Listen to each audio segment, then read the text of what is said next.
meu discurso. Vai, gente, ó, presta atenção. Vou colocar o discurso. Galera, esse presente não é pra todo mundo aqui na casa. Pra algumas pessoas, eu acho que precisam dela um pouquinho. Ai, cara. Tipo, tem uma pessoa aqui que falou um dia uma frase que imortalizou nesse ano, que é: o meu diferencial é o chaveco.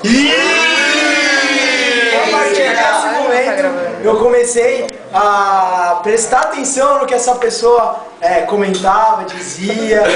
E eu comecei a anotar. E tipo, é algo não autorizado pelo autor. Quem será? Deve ser. Eu acho que você viu. Eu acho que não precisa.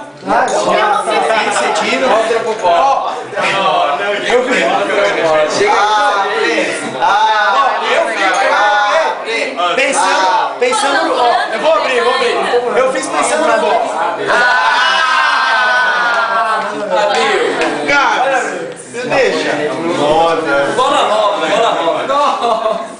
Abre. Não vai. Bola Ai, nova. cuidado.